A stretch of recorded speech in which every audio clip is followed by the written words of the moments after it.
సోమవారం వైకుంఠ ఏకాదశి సందర్భంగా ఉమ్మడి మహబూబ్నగర్ జిల్లా వ్యాప్తంగా దేవాలయాలు ముస్తాబయ్యాయి. పేదల తిరుపతిగా పేరుగాంచిన ప్రసిద్ధ మన్యంకొండ ఆలయంలో అధికారులు ఇప్పటికే పూర్తిస్థాయి ఏర్పాట్లు చేసి పూర్తిగా శుద్ధి చేశారు.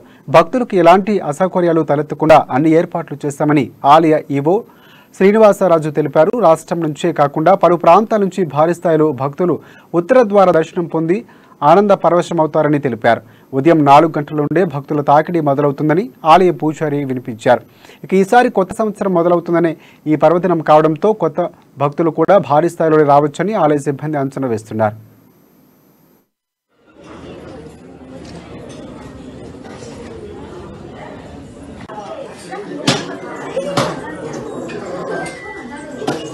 మన్యంకొండ శ్రీ లక్ష్మీ వెంకటేశ్వర దేవస్థానంలో అర్చకుని పనిచేస్తున్నాను.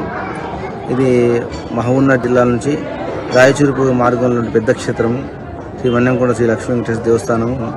మొట్టమొదట ఇది మునుల కొండ అని పిలుస్తారు. అంటే ఇక్కడ మునులు తపస్సు చేశారు. ఆ యొక్క తపస్సు మెచ్చి స్వామివారు తిరుమల నుంచి పాదాచార్య వచ్చినట్టు స్వామి యొక్క పాదాలు ఉన్నాయి. అదేవిధంగా కోనేలో కూడా స్వామి పాదం పెట్టిండు, కోనేరు ఏర్పడింది. ఈ యొక్క స్వామి గుహందర్భాన్ని వేశాడు. ఆదిశేష అవతారంలో స్వామివారు ఉంటాడు.